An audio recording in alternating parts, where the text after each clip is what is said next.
Frère, je repensais justement au moment où j'ai donné ma vie à Jésus, il y a de nombreuses années, j'avais 18 ans, et j'en parlais justement avec ma femme à quel point ce moment était bon, n'est-ce pas ? De ce premier amour. Et j'avais une soif immense d'entendre des témoignages, d'écouter des histoires sur ce que les autres vivaient, sur les miracles que Dieu accomplissait.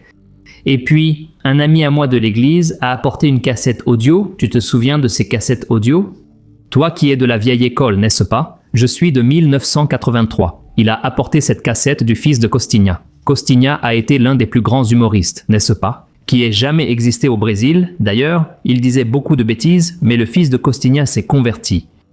Frère, son témoignage est vraiment fait pour te faire rire et pleurer. Je n'ai jamais été aussi touché par un témoignage que par le sien, vraiment. J'ai déjà vu beaucoup de témoignages, mais comme celui-là, je n'en ai jamais vu. C'était quelque chose de merveilleux, et ça m'a tellement touché, ça m'a fait croire que notre Dieu est un Dieu de miracles, un Dieu du surnaturel. Alors, regardez la vidéo ici maintenant jusqu'à la fin, parce que la fin est surprenante, frère. Je suis sûr que votre foi va être vraiment édifiée, d'accord ? N'oubliez pas de partager et de vous abonner à ma chaîne parce que je veux vous aider dans votre marche avec Dieu chaque jour. Gloire à Dieu, regardez maintenant. Certaines personnes ont demandé pourquoi je n'étais pas à la Guinia hier. Il y a eu un problème hier et je n'ai pas pu y être. Mais à la prochaine occasion, Dieu ouvrira cette porte et nous serons là. Le pasteur parlait de Jésus, et je m'en souviens. Et je me suis souvenu du jour où j'habitais à São Paulo, et que je suis allé au marché le matin, en face de chez moi. Et j'ai commandé un pastel à une japonaise. Et la japonaise se disputait avec un jeune homme, et elle lui disait... Le jeune homme lui disait qu'il venait de Namibe. Il disait « Je viens du Namibe ». Et elle répondait « Arrête d'être ignorant, tu viens du singe ». Rire. Et moi j'attendais mon pastel, et j'ai vu que la dispute commençait à devenir intense. Lui jurait qu'il venait de l'amibe et elle ne démordait pas du singe. La dispute a dégénéré. Ils se sont tournés vers moi alors que j'attendais calmement mon pastel. Et elle a dit « Jeune homme, s'il vous plaît, on vient de l'amibe ou du singe ?» J'ai dit « Écoutez, sincèrement, je n'ai rien à voir avec votre famille. » Rire. Si ton père est un singe et ta mère une amibe, c'est leur problème. Moi, je viens du Seigneur, Dieu créateur du ciel et de la terre. Rire. La dispute s'est terminée sur le champ. Ils doivent encore se disputer encore aujourd'hui. L'une d'elles a failli pleurer. Mais moi je viens du singe, je viens de Dieu. Levons-nous au nom du Seigneur Jésus. Et vous allez ouvrir votre Bible dans Lévitique chapitre 8. Dans l'Ancien Testament, Lévitique chapitre 8 verset 12. Et ensuite le verset 23. Lévitique chapitre 8 verset 12. Page 117 dans la mienne. Page 98. C'est entre 90 et 120 là. Au tout début. Lévitique chapitre 8.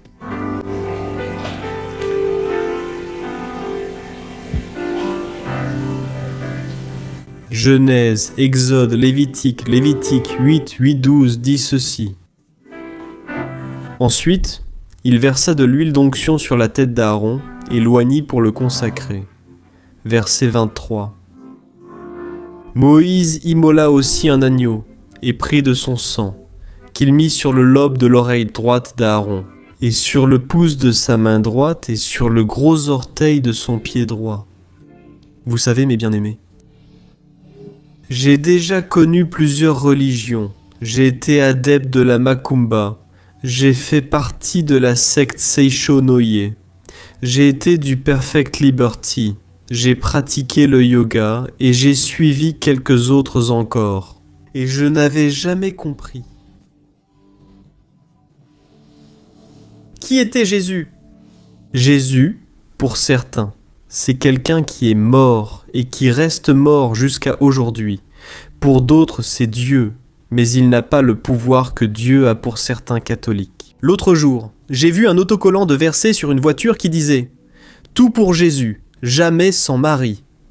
Tu peux critiquer Jésus, mais tu ne peux pas toucher à Marie.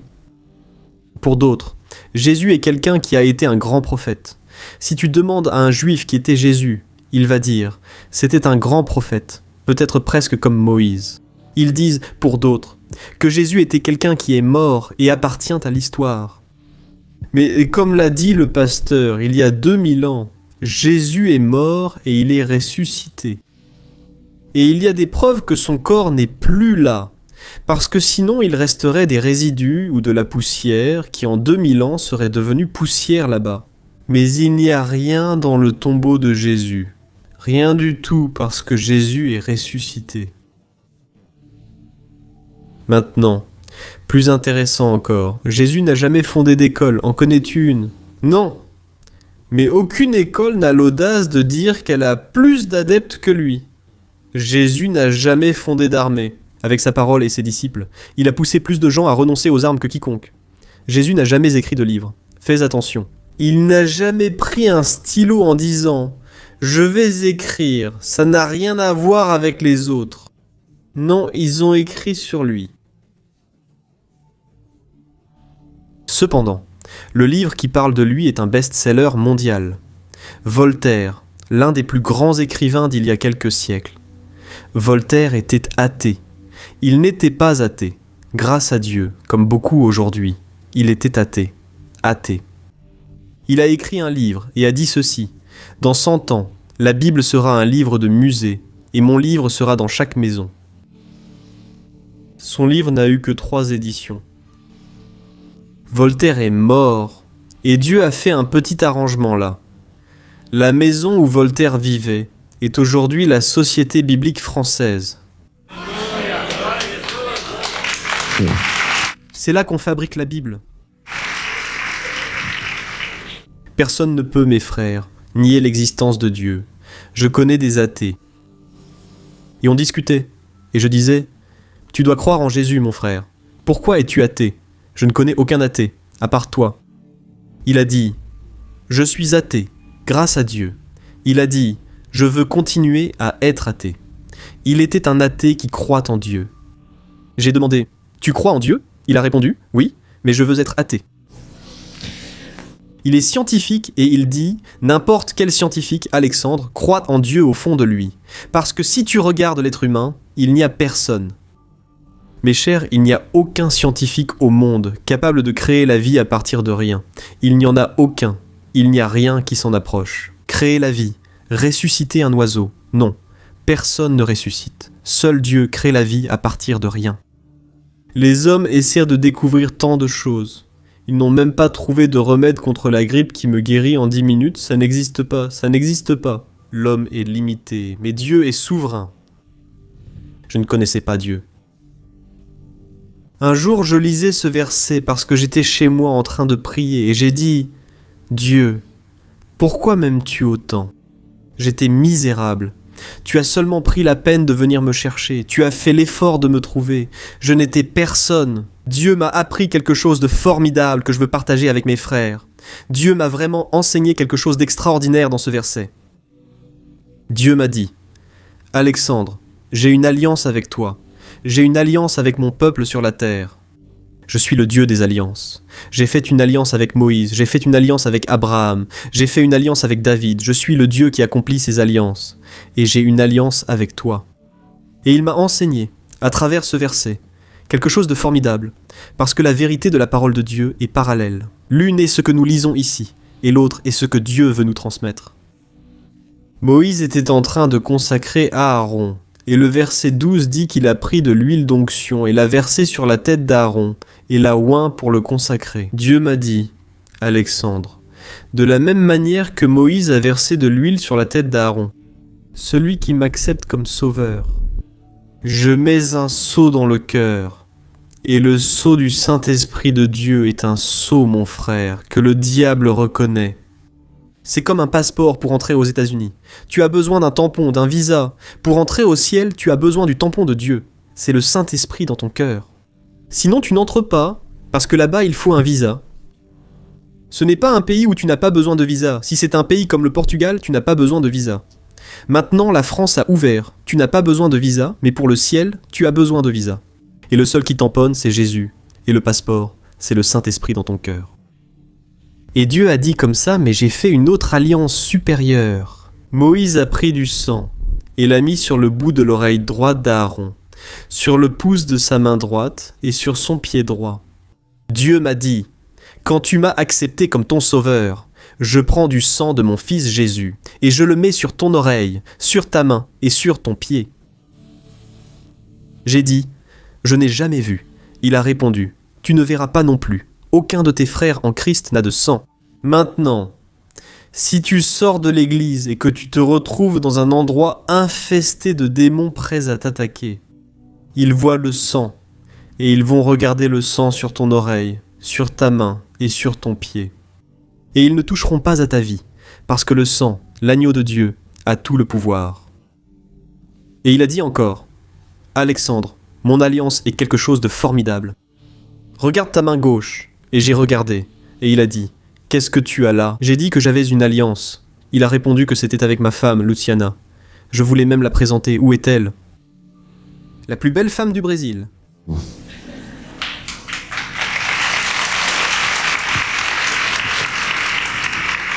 Un jour, frère, le pasteur Jorge Lignaès m'a demandé « Comment se fait-il que tu sois si laid, Romain, et que ta femme soit si belle ?» J'ai répondu « Beaucoup de jeûnes. » Frère, Dieu m'a dit ceci. Regarde ta main gauche. J'ai dit, j'ai une alliance. Il a dit, eh bien, tu as dit devant moi et devant le peuple que tu acceptais Luciana comme ta légitime épouse. Et ils ont mis une alliance à ton doigt pour sceller l'union. Eh bien, Alexandre, si tu vas à Belo Horizonte, à l'église baptiste Floresta, et que tu n'emmènes pas ta femme, ce n'est pas un problème du tout. Les gens vont regarder ta main gauche et vont voir que tu es engagé envers une autre personne, que tu... En d'autres termes, tu n'es pas disponible. Car mon sceau, dans ton cœur, et mon sang sur ton oreille, sur ta main, sur ton pied, disent au diable une seule chose, il n'est pas disponible. Va en chercher un autre parce qu'il est fiancé. Il est en train d'être préparé pour le mariage et le diable ne peut pas toucher à ta vie. Beaucoup de croyants craignent le diable, mais ils réalisent ensuite que c'est lui qui les craint, car ils portent en eux le Saint-Esprit de Dieu. Moi, quand j'étais adepte du Macumba, je n'avais pas peur du diable parce que je ne savais pas que c'était le diable. Il y a 10 ans, mes chers, quand? Il y a 12 ans, pour être plus précis. Quand j'habitais à Rio de Janeiro, mon père était un homme très riche. Mon père a acheté un penthouse dans le quartier de Gavea, à Rio. Je suis allé à Rio il y a 3 semaines pour prêcher, et j'y suis allé, dans l'appartement où j'ai vécu. Mon père a acheté un penthouse et l'a offert à ma mère, mais ma mère a trouvé le penthouse trop petit, elle a dit. Trop petit. Elle a acheté le penthouse d'à côté. Alors mon père a acheté celui d'à côté. Il a cassé les murs, et ça a fait un penthouse de 700 mètres carrés. Elle a dit, c'est encore petit? Il a acheté l'appartement du dessous. Il a acheté celui du dessous. Morale de l'histoire. Il a acheté 3 étages et il a tout percé, donc c'était un triplex. Frère, juste pour te donner une idée, il y avait un téléphone pour communiquer à l'intérieur de l'appartement. Parfois, je disais à la femme de ménage, retrouve-moi dans telle pièce. Mon père faisait son jogging dans mon salon. Alors ma mère a dit comme ça, je veux encore une chose, je veux construire une église ici en haut. Mon père a dit, mais ici en haut, où? Elle a dit, fais fermer en haut, construis une église sur le toit. Alors nous sommes allés parler à l'ingénieur, c'est possible, oui. Mon père a construit une église en imitant la cathédrale d'Aparetida, au-dessus de la chambre de ma mère. Alors ma mère montait toutes ces statues religieuses, mais je ne comprenais pas pourquoi mon père faisait ça à ma mère.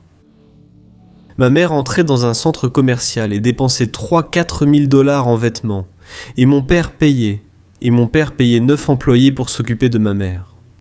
Mais j'ai découvert en grandissant que ma mère était accro, et que mon père en avait une honte terrible. Et mon père voulait couvrir ma mère de cadeaux pour qu'elle reste tranquille, pour qu'elle ne cause pas de problème. Ma mère avait un problème sérieux. Elle a acheté un médicament que beaucoup de gens prennent, appelé Lexotan, et elle a commencé à prendre du Lexotan. De 2, elle est passée à 4, de 4 à 8, Et de 8 à 16, elle prenait une boîte de Lexotane chaque jour.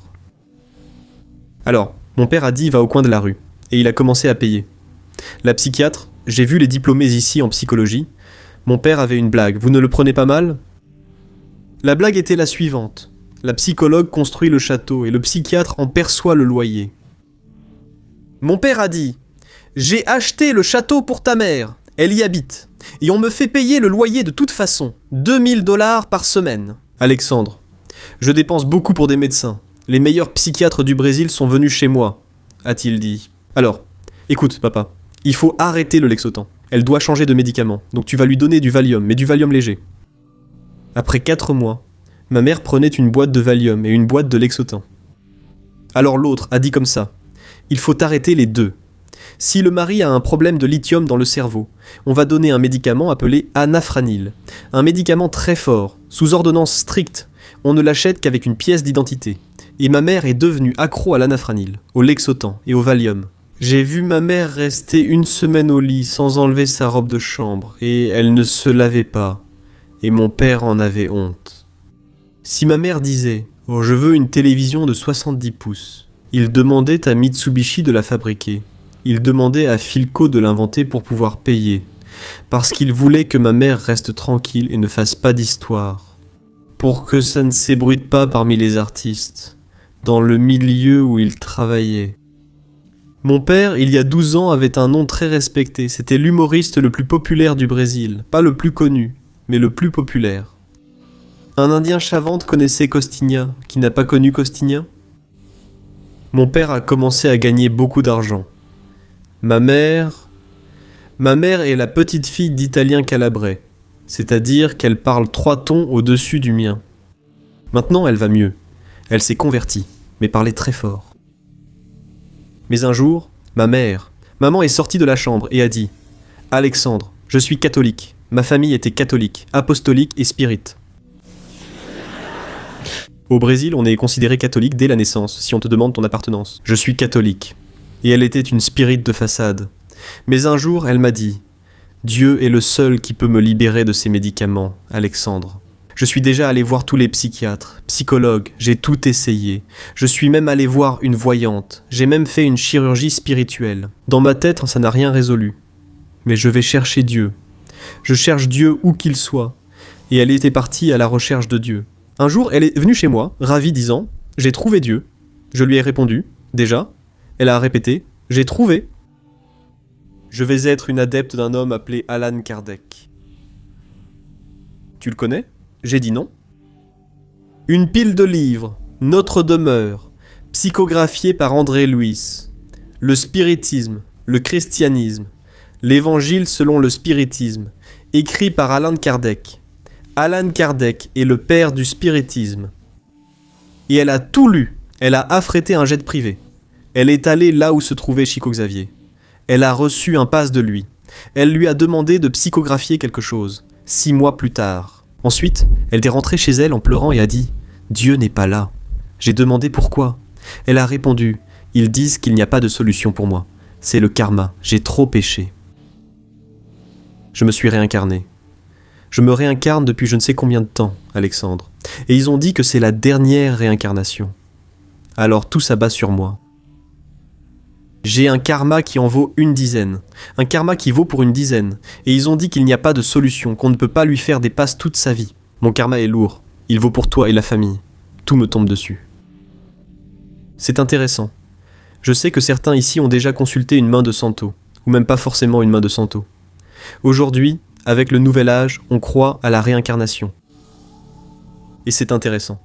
Une chose, tu n'as jamais été le concierge de la reine. Tu as toujours été la reine. Tu as déjà remarqué ça. Ils ne disent jamais que tu as été la femme de ménage de Néron. Ils disent que tu as été Néron. Ma mère avait été la reine de Saba. Merci. Après, elle allait été prêtresse dans cette ville, l'Atlantide. Mais jusqu'où va l'imagination de l'homme ? Et la bêtise aussi. Il fallait croire à un truc pareil. Même les Mamonas qui sont morts, ce qui a bouleversé tout le Brésil. Même Dinho est déjà en train de se manifester. Il s'est manifesté. Maintenant, je ne sais pas où. En disant de ne plus pleurer, l'avion devait tourner à droite, mais j'y suis allé. J'ai donné une tape, et la manivelle est partie à gauche. Pourtant, certains y croient. Et puis vient Madonna. Attention, le centre commercial va s'effondrer. Le centre commercial s'effondre. Elle dit, moi, je n'ai rien dit. Je suis allé prêcher près de Londrina. Le centre commercial ne peut pas ouvrir car Madonna y est passé et a prédit son effondrement. Aucun entrepreneur ne veut y investir. Le maire poursuit Madonna. Nous avons dépensé 10 millions de dollars dans le centre commercial. Madame, vous venez maudire le centre commercial. Madame, vous allez être poursuivie en justice. Ma mère était d'abord déçue. Puis un jour, elle est venue chez moi très heureuse. J'ai trouvé Dieu. Où est Dieu, maman? Je vais devenir adepte de la Seiko no Ie, fondée par Masaharu Taniguchi. Elle avait plein de livres de Taniguchi. Elle m'a emmené à un de leurs cultes. C'est beau à voir. Non. Sans plaisanter, mes frères. Un culte comme ça, c'est beau. Ils disent de belles paroles. Mais bientôt commence l'adoration des morts. C'est là que les choses deviennent sérieuses. Je suis là, assis sur le banc avec ma mère, et il y a la séance du rire. Et elle m'a emmené justement ce jour-là. Tout le monde devait rire. On se regardait, et on riait car le rire guérit les maux. Moi, je restais sérieux en voyant ces gens idiots tomber de rire. Je me suis demandé, qu'est-ce que c'est que ça? Puis j'ai commencé à avoir une crise de rire parce que je regardais leur tête. Le japonais roulait par terre et faisait couac. Ensuite, ils ont servi du café et j'ai pensé, bon, il va y avoir une tartine, mais il n'y avait pas de rose. J'ai cru qu'ils allaient à distribuer, pas manger. Ma mère était devenue accro aux roses. Comment j'étais censé manger une rose, maman? Ils disent que c'est bon pour la digestion. Après, tout le monde est resté silencieux, et moi j'étais là, tranquille. Ils ont dit, on va mettre une musique, chacun sortira de son corps. Ils ont mis plein de musiques, mais c'était des musiques. Ça ressemblait à des vents, c'était beau, et ils ont fermé les yeux. Ma mère a dit, je vais faire un tour, je reviens tout de suite. Et le japonais a dit, tu peux aller vers le soleil, la lune, où tu veux. Et moi, je suis resté là, un œil fermé, l'autre ouvert, juste en train de regarder. Le japonais a dit, je sens que tout le monde est parti, je suis encore là. J'ai répondu, je ne sais pas. Alors le japonais a vu que je n'étais pas parti. Il est venu derrière moi. Il a demandé, où es-tu, frère? J'ai répondu, ici. J'ai dit, j'essaie de partir, mais mon corps me suit, japonais. Il n'y a rien à faire. Alors si tu ne veux pas faire un tour, je n'ai rien dit, j'essaie mais mon corps suit. Je n'arrive pas à partir. Un jour, elle est venue chez moi en pleurant. Il existait une prière nommée Shinzokan en japonais. Tu ne sais même pas de quoi tu parles. Et tu dois réciter cette prière pour atteindre le Disso, qui est le paradis de Seishonoe. Mes chers, ma mère est arrivée à la maison en pleurant parce qu'ils ont dit comme ça. Écoute, ton cas est déjà plus grave, il faut beaucoup de Shinzokan et beaucoup de Disso. Ça va prendre du temps. Ton cas est grave, ton heure est compromise. Ma mère est arrivée en pleurant. Elle a dit, Dieu n'est pas dans la séance, non. Seishonoe dit. Elle est arrivée plus animée et a dit, c'est la dernière porte à laquelle je frappe. Mais oui, il n'y a que Dieu là-bas. J'ai dit, qu'est-ce que tu vas être maintenant? Elle a dit, adepte de la Macumba. J'y suis allé, Alexandre. Le truc est sérieux. Ton arrière-grand-père est descendu, ton arrière-grand-mère aussi. Toute la famille qui est morte était là. Réunion de famille. J'ai parlé avec eux tous. Ton grand-père va bien. Il est en pleine forme. Tu es adepte de la Macumba, Alexandre. Tu es du candomblé. Et la voilà partie pour le candomblé. D'abord l'Ombanda, puis elle a dit que l'Ombanda était trop faible et elle s'est déjà plongée à fond dans le candomblé. Voilà. Elle est arrivée chez moi et elle a dit « Alexandre, je vais rester enfermée là-bas pendant 3 jours, parce qu'ils ont dit que je dois passer par l'initiation. J'ai beaucoup de médiumnité. Ça, c'est une autre chose. Si tu entres dans un centre spirit, tu n'as jamais pas de médiumnité. Tu en as toujours, et tu en as toujours beaucoup. Et le Pai de Santo dit toujours qu'il faut développer. Je sais parce que j'y suis déjà allé. Développe-toi, tu as de la médiumnité, mais ils disent qu'il en faut plus, alors qu'il n'y en a pas tant. Écoute, Ma mère est restée enfermée 3 jours dans une chambre pour se libérer des médicaments.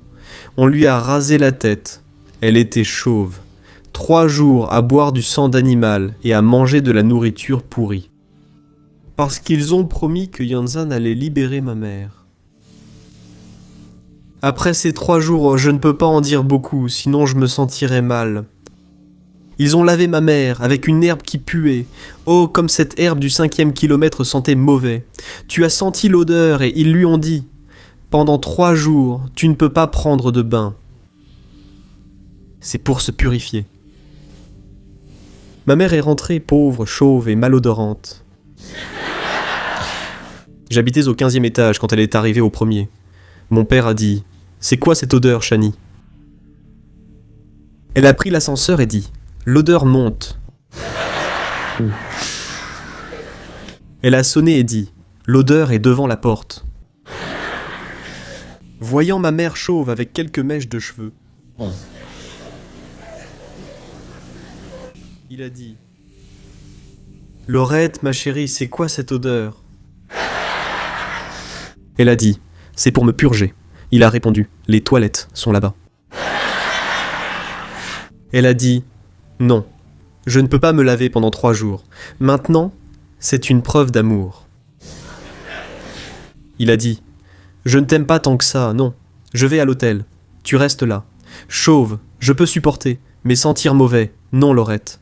Est-ce que je vais dormir dans le lit avec toi ? Il n'y a pas moyen, non. Et il est vraiment allé à l'hôtel. Il a dit « Quand tu prendras une douche, tu m'appelles. » Ma mère s'est enfermée, j'ai demandé d'acheter du désodorisant. Et j'en mettais partout car, honnêtement, mon frère, ça sentait très mauvais.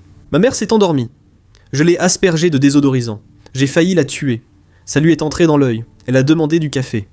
Les nouveaux employés parlaient sans cesse. « Emmène-la, c'est moi qui l'ai emmenée hier. Vas-y, vas-y, vas-y, toi, vas-y. » À cause de la puanteur. C'est vraiment trop puant. Mais quelle herbe puante. 3 jours plus tard, mon père est revenu et a dit « Hé, prends une douche aussi. » Alors je reviens à la maison. Alors ma mère a dit « Écoute, Alexandre, tu dois aller au centre. » J'ai dit « Pour faire quoi ?»« Non, tu dois y aller, parce que demain je vais recevoir la fameuse Yansan. Tu dois aller voir. » Alexandre, c'est une nuit spéciale. J'y suis donc allé au centre, vendredi soir à minuit. Yansan est descendu sur elle. Et ce n'est pas seulement Yansan qui est descendu. 5 Pombas Jira derrière. Et j'ai vu ma mère boire 1 litre de cachaça. Si tu n'as jamais vu, si tu n'as jamais participé à une séance, peut-être que tu trouves ça trop fantastique, mais moi j'ai déjà participé à beaucoup de séances. 1 litre de cachaça bu au goulot pour ne pas être saoul. Et quand l'esprit partait, même l'odeur de cachaça disparaissait de sa bouche. Et j'ai dit « Maman, tu changes beaucoup. » Elle a dit « Non, mais je vais être guéri, Alexandre. » Je vais être guéri. Je leur donne mon corps. Et ils ont dit qu'ils allaient me guérir. Le père de Santo m'a regardé et a dit « Alexandre, tu as plus de médiumnité qu'elle. » J'avais 13 ans presque. 14 Alexandre, tu vas devenir le plus grand paille de Santo de Rio de Janeiro. À 14 ans, je recevais 8 esprits dans le centre. À 15 ans, j'étais déjà en train d'être préparé pour devenir paille de Santo. À 15 ans, je sortais déjà de mon corps, j'allais dans d'autres endroits.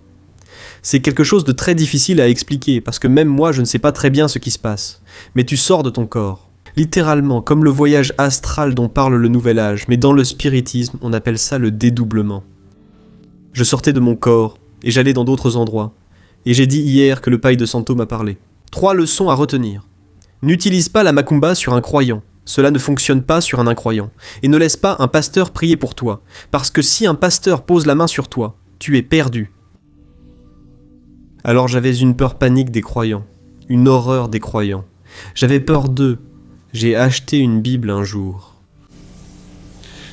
Le diable m'aveuglait, n'est-ce pas? Un jour j'ai dit au pasteur, comme ça, pasteur, je regarde Rex Humbert. Il m'a dit, ne fais pas ça. Ne regarde pas de films pornographiques. Mais Rex Humbert, non. Pasteur, n'est-ce pas? Le pasteur Rex Humbert avait une émission à la télévision. Le paille de Santo a dit « Ne regarde pas cet homme, Jimmy Swaggart, fuis, c'est pire, pire que Rex Humbert. Ne regarde pas parce qu'ils font un lavage de cerveau. Là-bas, à Rio de Janeiro, j'appelais les croyants, j'appelais les gens de la Bible, les gens de la Bible. Ils sont tous ignorants. Tu connais un de ces gens de la Bible qui soit riche? Je suis pauvre. J'ai dit, c'est vrai. Il a dit, alors ils sont tout bêtes, ils sont tous ignorants. Ils disent, fuis-les. Croyants? Croire qu'Adam et Ève ont existé? C'est quoi ça? Jésus était-il vraiment sur la croix et ressuscité? Non. Reste loin d'eux. J'avais peur des croyants. J'ai acheté une Bible. Il a dit, quand tu la liras, l'esprit t'attrapera. Je la gardais fermée, incapable de la lire. Je portais du blanc chaque jour, j'étais un gamin de 15 ans, mon frère, tu veux jouer au foot? Impossible! L'esprit disait, aujourd'hui, tu ne joueras pas au foot. C'était fini. À 3 heures, je dormais. J'avais une grande clairvoyance, je voyais les esprits clairement. L'esprit est venu et a dit, achète 100 bouteilles de cachaça et porte-les au cimetière. J'ai protesté, il a répondu, c'est ton problème. Il a disparu. Si je ne faisais rien, il me cassait la jambe, je risquais même de mourir. Je précise, la macumba frappe et tue, sauf les croyants. Rempli du Saint-Esprit, qui croit à la parole, dit une croyante. Je suis allé voyager là-bas à São Paulo. J'étais là à São Paulo. La croyante a dit, viens chez moi, priez pour moi, parce qu'il y a des macumbeiros à gauche et à droite. J'ai dit, alors, ma sœur, prophétise qu'ils seront sauvés. Non, mais ils jettent de la macumba sur mon terrain. J'ai dit, la macumba ne touche pas les croyants, ma chère. Et si ça touche? J'ai dit, tu as besoin de naître de nouveau. Parce que Jésus-Christ a le pouvoir au ciel et sur la terre. Amen. Là-bas au centre, mon nom n'était pas Alexandre. Mon nom était médium des esprits. Un jour, ma mère m'a regardé et a dit, Alexandre. Cela faisait 7 mois que j'avais livré mon corps, plus de 7 mois que j'avais livré mon corps aux esprits. Je reçois, j'ai honte, je bois de l'agnole. Et ils ne vont pas me libérer. Ils ont déjà dit que je vais devenir accro aux médicaments, parce que mon cas n'a pas de solution. C'est le karma. Alors sache-le, Alexandre, au centre spirit. Je n'y retournerai plus, je lui ai dit. Alors sache-le. Achète ta parcelle au cimetière et prépare ton enterrement, maman. Parce que tu vas mourir. Et elle n'est plus jamais retournée au centre. Un jour, je dormais, et la Pombagira qu'elle recevait est apparue pour moi et a dit « Dis à ta mère que nous allons la tuer. Mais avant de la tuer, nous allons la rendre folle pour qu'elle apprenne à ne plus jamais jouer avec nous. » J'ai dit « Maman, tu vas devenir folle. » Elle a répondu « Je deviens folle, mais au centre, je n'y retourne plus. C'était mon dernier recours, je te l'avais dit. Maintenant, je ne veux plus rien savoir. » Un jour à 8 heures du matin, je me réveille avec mon père qui crie au secours. Ma mère était en train d'avoir une crise convulsive sur le lit. Elle bavait comme un chien. Elle ne savait pas son propre nom. Elle ne savait pas où elle était. Elle ne savait pas qui était Costinha. Et elle ne savait pas qui étaient ses enfants. Le psychiatre a été appelé. Elle allait frapper les psychiatres qui sont venus là. Ils ont dû lui mettre une camisole de force et l'interner dans le pire asile de Rio de Janeiro. Une semaine plus tard, le médecin a appelé mon père.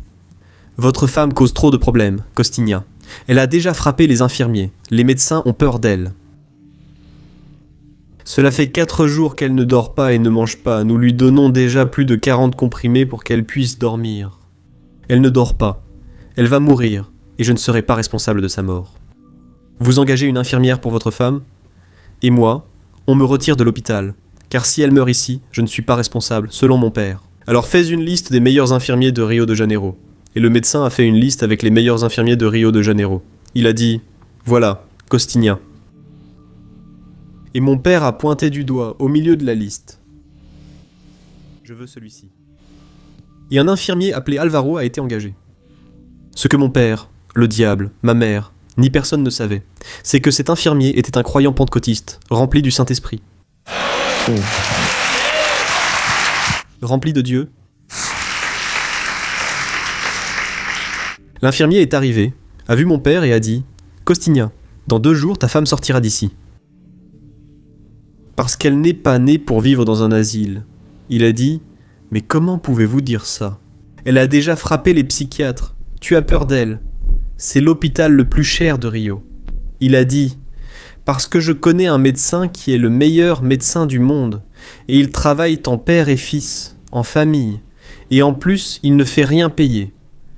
Mon père a dit, quelle chance, il ne fait rien payer. Rien. Et tu vas l'engager ? Il a dit, je l'ai engagé il y a 10 ans, il travaille avec moi. Il va faire sortir ta femme d'ici dans 2 jours. Les médecins ont appelé l'infirmier. Monsieur, vous entrez seul dans la chambre ? Parce qu'on l'attache, elle casse les chaînes là-bas. Je vais entrer seul. Mais seul ? Il a dit, non, je ne suis pas seul. C'est juste que tu ne peux pas voir ceux qui m'accompagnent. Puis, il est entré dans la chambre. J'ignore ce que cet infirmier a fait ou dit. Je sais seulement que 2 jours plus tard, ma mère est sortie de l'hôpital. En rentrant chez moi, elle a dit « Alexandre, je crois que je vais devenir croyante. » J'ai répondu « Maman, tu n'es déjà plus très bien, et maintenant tu veux croire. Les croyants sont fous. » Elle a demandé « Mais l'infirmier, il est croyant. » J'ai dit « Il a posé la main sur ta tête. » Eh bien, alors tu es perdue, maman. Ourou, ouro. J'ai dit « Alors c'est fini, tu es juste devenue folle. Ils t'ont fait un lavage de cerveau, maman, dans ta tête. » Elle a dit « Non. » Il a dit « Que le Dieu des croyants est le Dieu tout-puissant. Alléluia. » Et il a ajouté « Ça ne sert à rien de continuer à courir. Si j'ouvre sincèrement la bouche, Dieu me parlera. » J'ai dit « Je te parle et tu n'es pas bien. Comment Dieu te parlerait-il » Elle a dit « Ça, c'est son problème. Je vais lui parler. » Alléluia. Elle s'est enfermée dans la chambre et a commencé à discuter. Avec Dieu. Je veux te dire quelque chose, mon frère et ma sœur. Il y a beaucoup de gens qui, quand ils sont en difficulté, aiment courir chez le prophète. Je veux te dire une chose, mon frère. Quand Dieu voudra te parler, il va te parler. Parce que Dieu ne passe pas par des intermédiaires. Il est ton Père et il habite en toi. Applaudissements.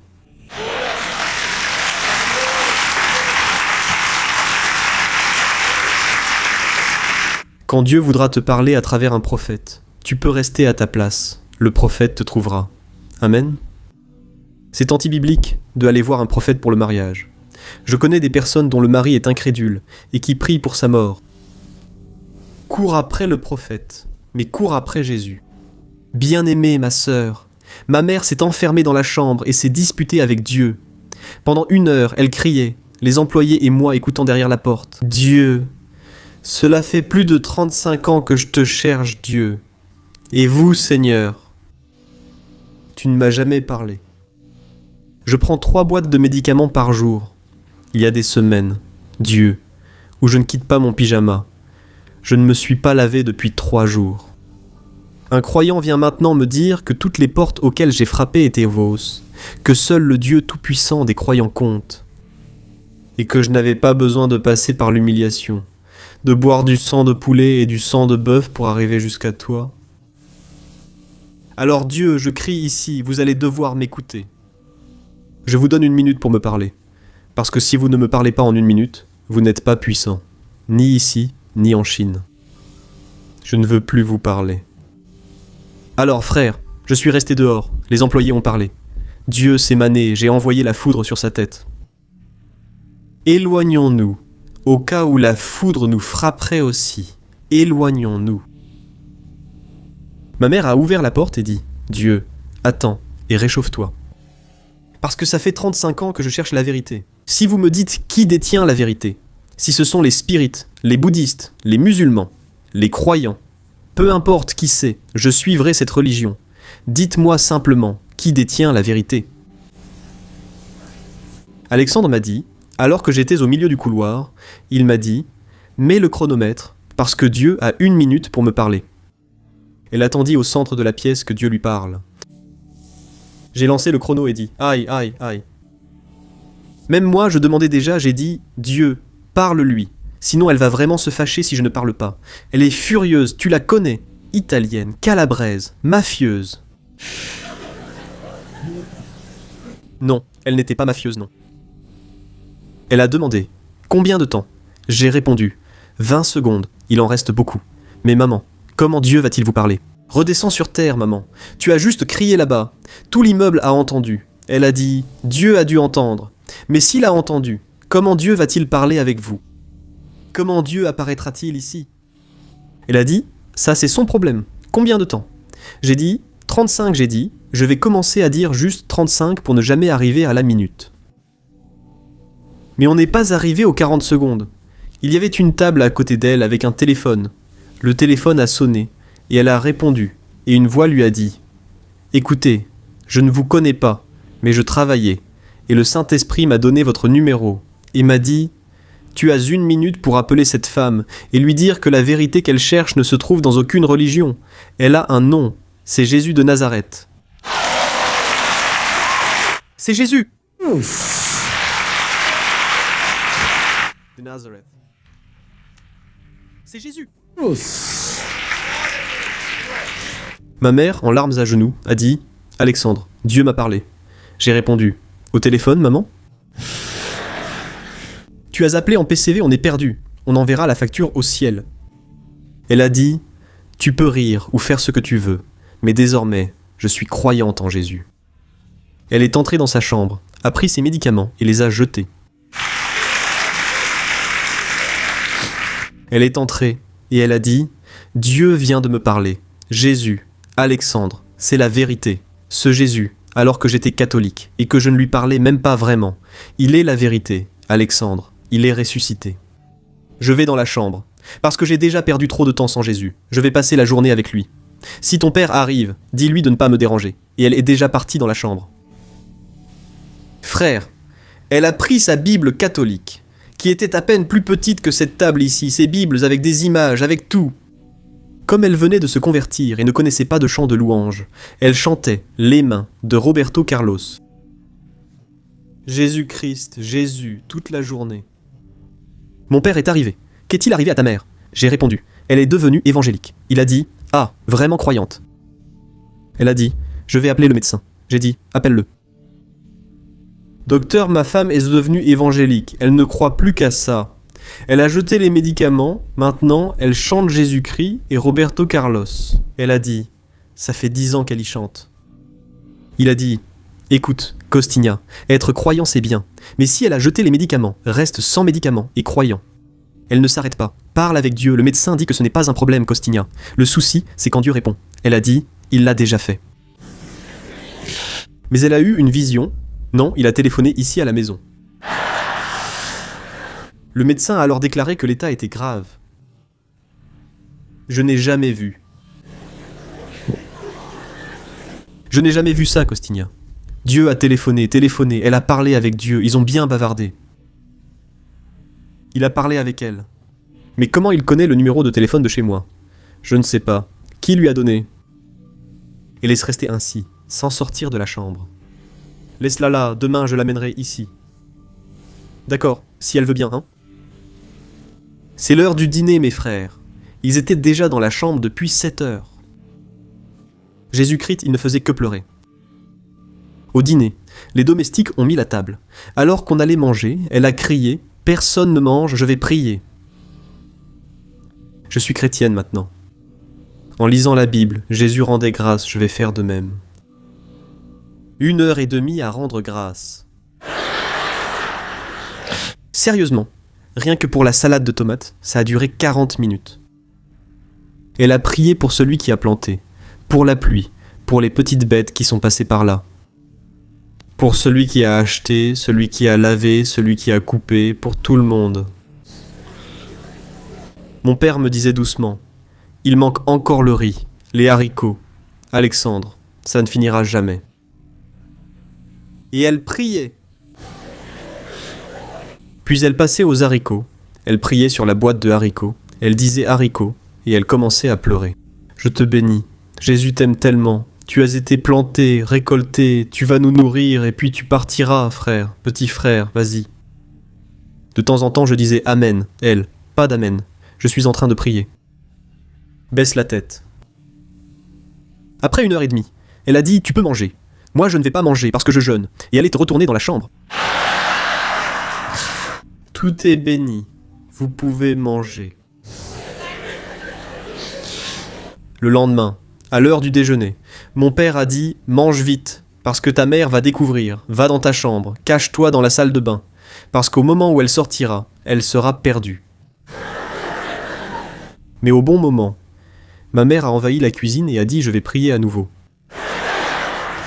Mon père a dit « Tu as prié hier pour la salade, prie pour le reste, et c'est fait. » Il en reste d'hier, pas besoin de prier. Encore 2 heures de prière. Mon père avait 9 employés.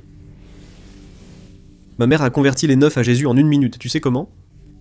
Elle a posé les 9 devant elle et dit « Vous savez que maintenant je suis croyante, non ?» Cet employé avait une peur bleue d'elle. Elle disait « Voilà le truc, celui qui n'est pas croyant est viré. Les 9 lèvent la main. Tu acceptes Jésus. » Tous croyants.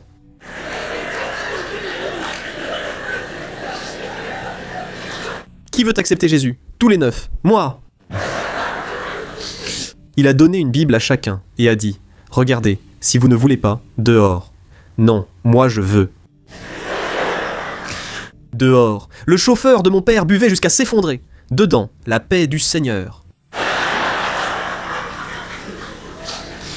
Alors ma mère a dit « Alexandre, j'ai téléphoné aux croyants et ils vont venir ici après-demain. » Et ils ont dit qu'ils allaient t'attraper. Les croyants sont venus le lendemain, mais ma maison était remplie de croyants. Il y avait des croyants de toutes sortes, de tout type et de toutes formes. Il y avait un frère avec les cheveux jusqu'aux pieds, un autre presque chauve. Il y avait des chrétiens baptistes, de l'Église universelle du royaume de Dieu, des croyants de l'Assemblée de Dieu. Dieu est amour. Un jour, j'ai dit à Dieu, moi, je suis de la communauté. J'ai dit, Dieu, combien de gens de la communauté sont au ciel ? Il a dit, aucun. J'ai dit, miséricorde. Et de l'Église universelle, aucun non plus. Chez les baptistes, il n'y en a aucun. Ici, il n'y a que des purifications. Et le remède, c'est le sang de mon fils. La dénomination, c'est votre affaire. Ici en haut, ça n'existe pas. Le terrain était rempli de croyants. Il y avait des croyants avec des tambourins, des saxophones, des guitares, tout. Je suis allé dans ma chambre. J'ai allumé des bougies. Il y avait un congar, un autel pour le saint. J'ai appelé l'esprit Ogum Ogumare que je recevais. Qui est l'amant de Yemanja ? C'est l'Ogum de la plage. Il y a l'Ogam de la mer. Il y a l'Ogam de la plage. Il y a l'Ogam de la forêt. Il y a Oxosi de la forêt, et ainsi de suite. J'ai reçu celui de la plage. Il y en avait une 20aine avec lui.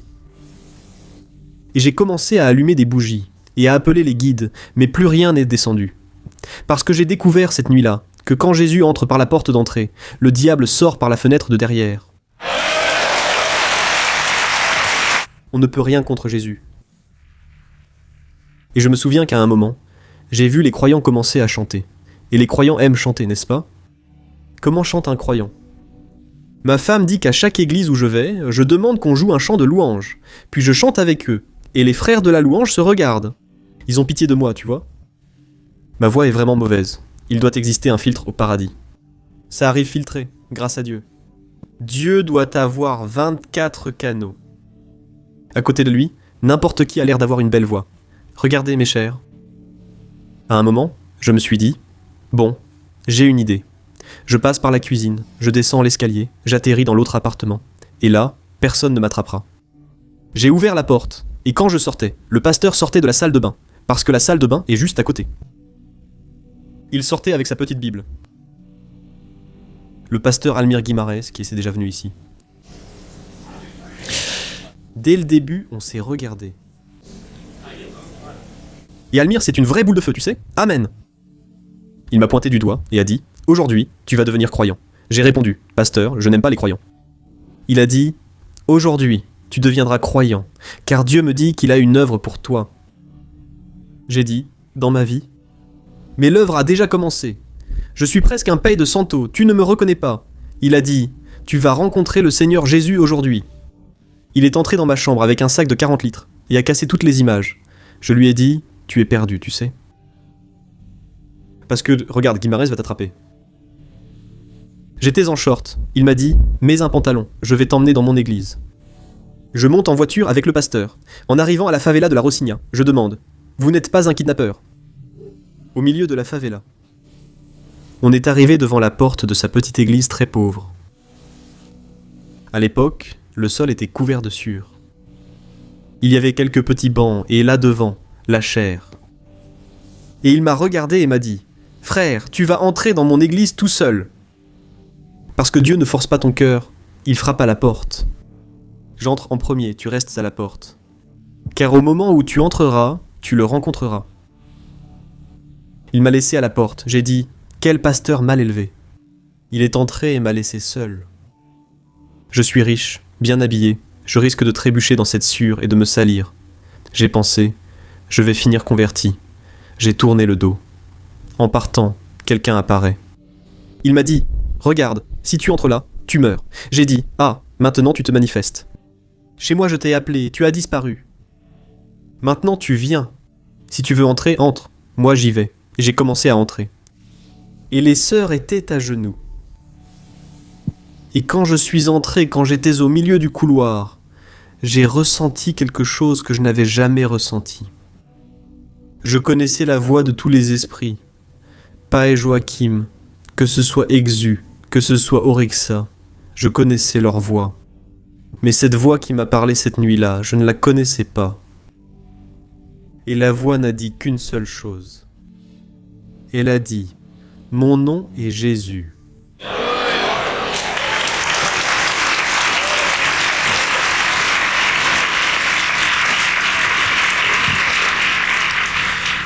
Maintenant, ce qui m'a le plus impressionné, frère, c'est que pour la première fois, je n'ai pas été traité de cheval.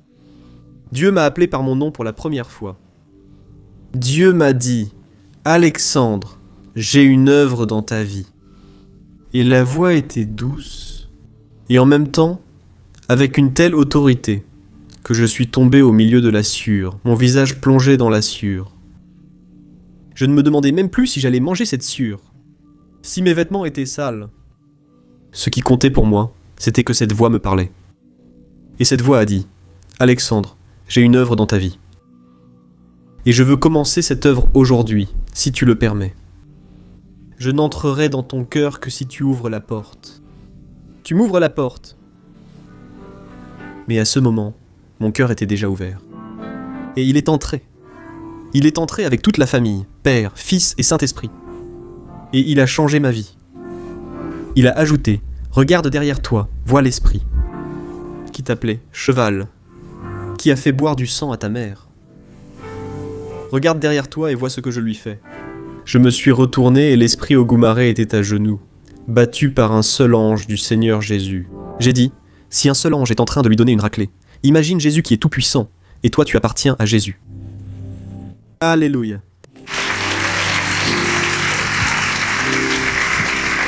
En rentrant, j'ai dit une seule chose à mon père. Ma mère prie au déjeuner, moi au dîner. Mon père a dit, tu es croyant aussi? J'ai répondu, oui, je le suis. Ils m'ont dit, Alexandre, tu as besoin du baptême du Saint-Esprit. Je vais faire vite, sinon ça va virer en veillée de prière. Tu as besoin du baptême du Saint-Esprit. J'ai demandé ce que c'était. Parler en langue. Alors, nouveau converti, mon frère. Tu parles, tu fais même le poirier. À la Praça da Sé à São Paulo, le croyant se tient en poirier pour être baptisé. Le petit frère converti m'a demandé si j'étais nouveau converti. J'ai répondu oui. Il a dit que lui aussi, et qu'il avait trouvé une astuce infaillible pour le baptême. Alexandre, fais ce truc avec moi, voici comment ça marche. Fais attention. Les croyants prient pendant la journée. Vrai ou faux? Vrai. Dieu est occupé. Il court ici, il court là-bas. Son idée. Maintenant, la nuit, les croyants dorment. Vrai ou faux? Vrai. La nuit, nous allons trouver Dieu. Il est libre. Les croyants dorment. Alors faisons comme ça. Tu pries à 3h du matin, et moi je prie à 2h30. J'ai dit, pourquoi tu veux passer en premier? Alors laisse-moi passer en premier. Non. Tu pries à 3h. À 2h59, j'arrête et je dis, Dieu, c'est à Alexandre. Il va courir vers toi. Regarde son idée géniale. À 3h du matin, j'avais sommeil. Je disais, Dieu, tous les croyants dorment, et moi, je meurs de sommeil. Je vais prier maintenant. Tu dois être tout seul. Je n'imaginais pas qu'au Japon tout le monde était réveillé, ni qu'en Europe aussi. Je prie depuis des mois, à 3h du matin, puis j'ai changé d'heure pensant qu'un croyant me devançait. J'ai essayé 4h, 3h30, puis 4h moins le quart, espérant un jour trouver Dieu seul. J'ai senti le feu descendre. J'ai dit, ça arrive aujourd'hui, Dieu, merci. J'ai besoin du baptême du Saint-Esprit. Quand le feu était en train de descendre, que j'étais sur le point de parler en langue, ma domestique a frappé à la porte. Ma domestique s'appelait Elsa, que j'ai affectueusement surnommée Ted, la terreur des employés de maison, parce qu'elle buvait de l'alcool à brûler avec du citron, de l'alcool Zoulou. Je ne sais même pas si le Zoulou existe ici à Barouzou, mais elle ne pouvait avoir que du Zoulou. Elle a frappé et a dit « Alexandre, je me suis réveillé, je t'ai entendu prier, est-ce que je peux prier avec toi ?» J'ai dit « Ted, tu es ivre, et plus qu'ivre tu es possédé, parce que j'étais presque en train de recevoir le baptême, Ted. » Ça fait 1 mois que je demande, au mauvais moment, tu as frappé à la porte. Tu vas dans la salle de bain, il y avait une suite, tu vas rester enfermé là-bas, Ted. Si tu ouvres la bouche, et que le Saint-Esprit ne descend pas aujourd'hui, je t'attacherai. Ted est entrée dans la salle de bain. Elle s'est agenouillée. 1 minute, Dieu l'a baptisée dans le Saint-Esprit. J'ai dit, ce n'est pas possible. J'ai dit, ça doit être l'alcool Zoulou.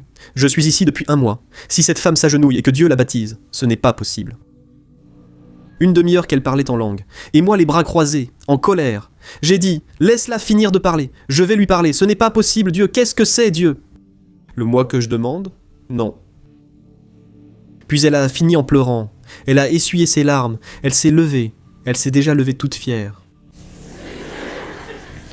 Elle a dit, j'ai été baptisée. J'ai dit, j'ai vu. Elle a dit, oui, c'est ma première prière. Très vite. Tu fais des nuits blanches là, depuis 1 mois. Je lui ai dit, mais Ted, elle a dit, pas Ted, sœur Elsa. Je suis croyant maintenant, Xana. Dieu a dit qu'il ne te baptisera que si je prie, mais j'ai sommeil et ne vais pas prier. Elle s'en allait déjà. J'ai dit, Ted, s'il te plaît. Sœur Elsa. Elle a prié pour moi. J'ai été baptisé. Et nous avons parlé en langue jusqu'au matin. Alléluia. Le feu de Dieu nous a visités. Je lui ai offert une Bible en cadeau. J'ai donné une Bible. Vous qui avez reçu une Bible aujourd'hui, ne faites pas ce qu'elle faisait, ce que je vais vous raconter. Elle a reçu une Bible. Elle avait pour habitude de jeter la Bible sur son matelas, et l'endroit où elle s'ouvrait représentait le message de Dieu. Tous les jours. Aujourd'hui, la Bible s'est ouverte sur le texte que j'ai lu. Moïse a pris de l'huile d'onction et a oint Aaron. Un jour, je déjeunais avec mes parents. Je vois même quelqu'un avec une carafe. J'ai parlé d'une carafe, mais qui a demandé de l'eau ? Mais à l'intérieur de la carafe, il y avait une couleur. Eh bien, 4,5 litres d'huile d'olive. Ça vient de la carafe. Elle passe derrière mon père. Imagine que c'est sa tête ici. Avec la carafe. Et là j'ai dit, aïe, aïe, aïe. J'ai dit Ted. Alors j'ai dit, Ted. Pour l'amour de Dieu, Ted, mon père va te tuer. Elle parlait toujours comme ça. C'est dans la Bible.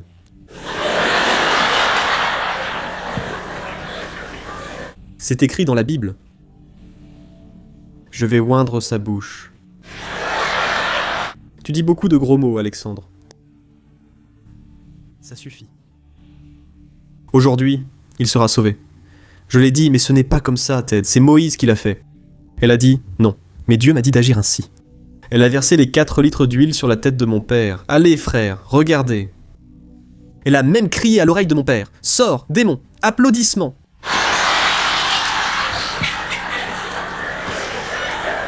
Là. Mon père lui a sauté à la gorge en criant. Le seul démon dans ma vie, c'est toi, je vais te tuer aujourd'hui. Je vais m'en débarrasser aujourd'hui, Ted. Je vais rendre service à l'humanité en te tuant. Mon père a dit, Alexandre, arrache la page où Jésus a craché par terre. Parce que j'ai déjà lu que c'était là-dedans. Arrache-la. Si elle me crache dessus, je la tue. Là, il n'y a pas moyen. Le paix de Santo a appelé chez moi et a demandé, vous suivez l'homme de la croix. J'ai répondu, Jésus, c'est son nom. Oui, nous le suivons. Vous allez mourir.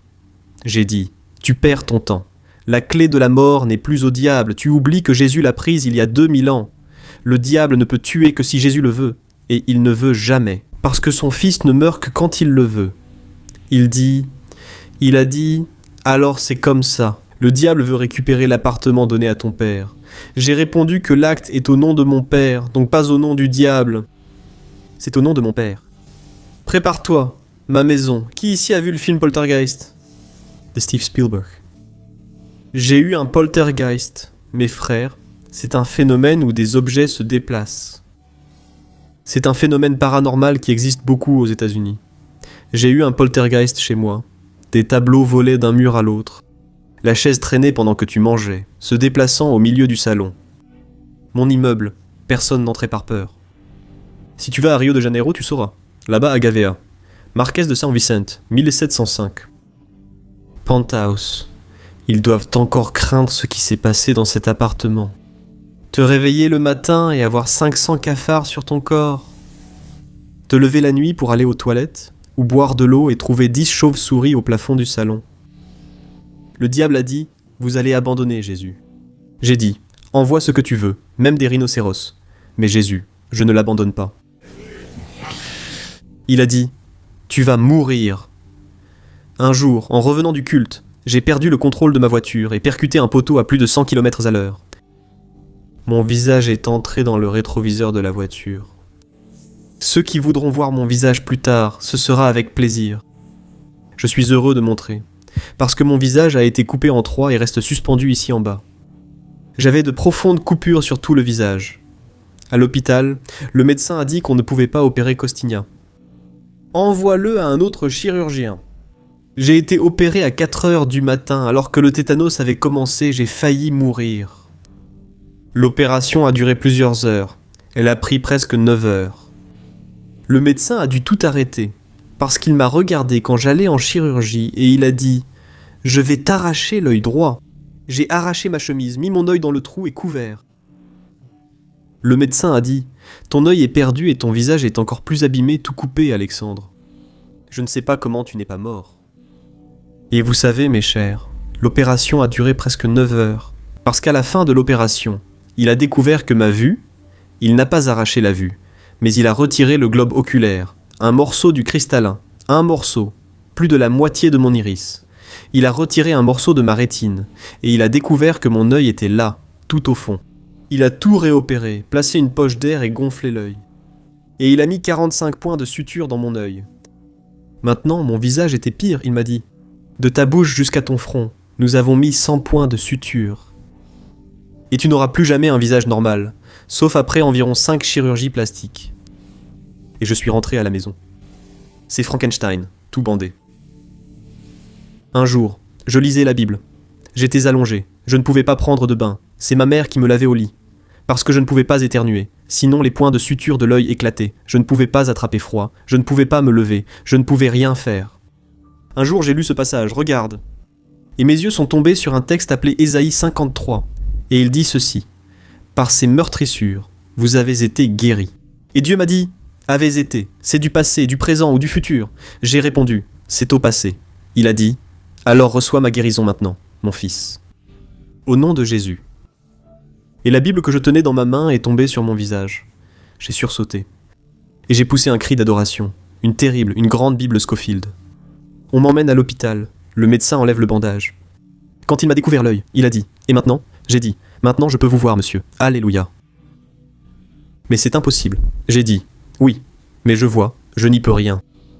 Ils ont appelé les médecins. Ils m'ont fait un examen du fond d'œil et demandé où était la poche d'air. J'ai répondu que seul le Seigneur le savait. Après que la Bible m'est tombée dessus, j'ai recommencé à voir, docteur. Alléluia. Rentre chez toi, reviens demain. Je suis revenu le lendemain. Il a enlevé les points de suture. 10 médecins m'ont examiné. J'ai passé tous les examens possibles ce jour-là. Il a dit, c'est impossible que tu vois. J'ai dit, c'est vrai. La Bible dit, par ces meurtrissures, nous avons été guéris. J'ai été guéri. Rentre chez toi, reviens dans 1 semaine. Il a retiré les points de suture et dit, on fixera d'abord la chirurgie plastique pour dans 10 jours. J'attends toujours, cela fait 11 ans, parce que le même Dieu qui a opéré mon œil a recousu mon visage. Je n'ai aucune cicatrice au visage. On peut simplement aller à la Croix-Rouge à Rio de Janeiro et demander le patient Alexandre, fils de Costinha. Ils savent très bien ce qui est arrivé à mon visage. Récemment, chez le médecin, il a examiné mon œil et dit « Dommage que vous ne voyez pas ». J'ai répondu « Dommage que vous soyez incrédule ». Je ne vois pas. Comment je vois ? C'est une simple confusion. J'ai dit « Je vois dans la confusion ». Celui qui n'a pas la moitié de l'iris ne peut pas voir la lumière. Parce que l'iris filtre la lumière. Je peux voir n'importe quelle lumière. Les médecins étaient impressionnés parce que ma vue est revenue à 40%. Ensuite, elle est passée à 50%. Aujourd'hui, ça doit déjà être à 80%. Et les médecins ne comprennent pas comment je peux voir la lumière, comment mes yeux bougent d'un côté à l'autre. Parce que si tu regardes mon œil de l'intérieur, tu verras qu'il a 3 couleurs, noir, marron et bleu. La partie bleue, c'est un trou. Tu verras qu'il n'y a rien derrière. C'est creux. Les médecins ne comprennent pas comment je vois. Mais moi, je comprends. Et toi, tu comprends. Parce que Jésus est ressuscité. Et il est vivant. Et il est vivant, bien aimé.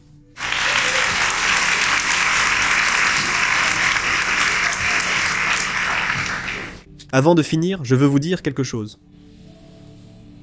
Je prie pour les malades aujourd'hui. Ne m'oubliez pas. Je veux vous raconter ce que Dieu a fait. J'ai prêché récemment dans une église. Et une jeune femme ne savait pas, n'aimait pas les croyants. Elle avait de la rancœur contre les croyants, contre l'église, contre tout.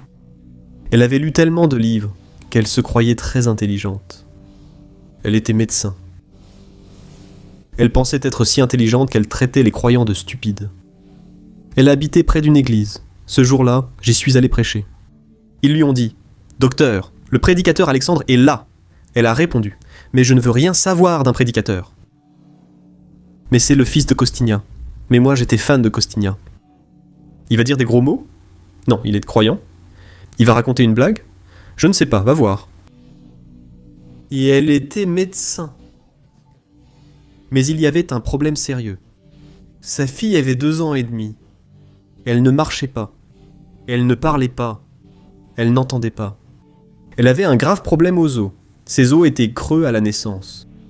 Si elle marchait, elle se cassait la jambe et devait dormir sur un matelas à eau. Née avec un problème cérébral, elle ne parlait ni n'entendait. Elle mangeait de la bouillie. C'est une médecin. Diplômée en médecine, elle ne pouvait rien faire pour sa fille. Et cette nuit-là, elle a pris sa fille dans ses bras. Et elle a dit « J'y vais. Ils vont prier. Personne ne me connaît de toute façon. » Elle a mis un vêtement non blanc pour éviter d'être prise pour un médecin. Un médecin au milieu des croyants. L'église était très pauvre, mais pleine. Les frères et sœurs portaient des sandales Havaianas. Et la voilà, toutes bien habillées. Tout le monde était debout dans la petite église, aussi pleine qu'ici. Et quand elle est entrée, elle faisait la prière suivante. « Esprit d'infirmité, je te lis maintenant, au nom de Jésus. » Elle a dit qu'en entendant cela, elle ne m'a pas vu à cause de la foule. Dès qu'elle a entendu, l'enfant a sauté. Et il a commencé à vomir. Et elle s'était terrifiée. Elle a couru à l'hôpital. Cet enfant a vomi pendant 3 jours. Fièvre de 41 degrés. La femme voulait m'accuser de charlatanisme. Elle a dit « Je vais retrouver ce garçon. » Il a jeté une malédiction sur ma fille. Mon fils qui est ici en train de vomir. 3 jours. Ses collègues de travail, les médecins, lui disaient « Il n'y a rien à faire. Votre fils va mourir. » Il vomissait sans arrêt. Fièvre. Il avait des convulsions. Et elle l'a emmené à la maison pour qu'il meure. Mais 3 jours plus tard, quand elle s'est réveillée, pour la première fois en 2 ans et demi, cet enfant l'a appelé par son nom. Pour la première fois en 2 ans et demi, cet enfant a marché. Pour la première fois en 2 ans et demi, cet enfant a entendu. Et pour la première fois, cet enfant a mangé. Aujourd'hui, c'est un enfant complètement normal. Pour la gloire et l'honneur du nom du Seigneur Jésus.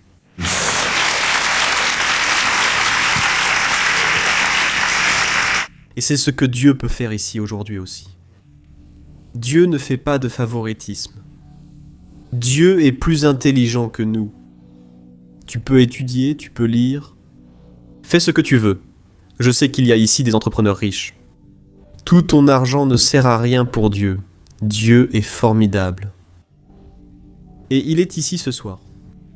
Je ne vais pas te présenter une religion, car j'ai déjà cherché et frappé à toutes les portes. La seule fois où j'ai trouvé une vérité, c'est quand Dieu a appelé chez moi et a dit que Jésus était la vérité. Et cela fait 11 ans que j'ai découvert cela. Et cela fait 11 ans que j'ai découvert cela. Et plus que cela, il y a 11 ans, ma vie a été transformée. Aujourd'hui, je ne bois pas de sang. Aujourd'hui, je ne maudis pas les familles. Aujourd'hui, je bénis les familles. Au nom de Jésus,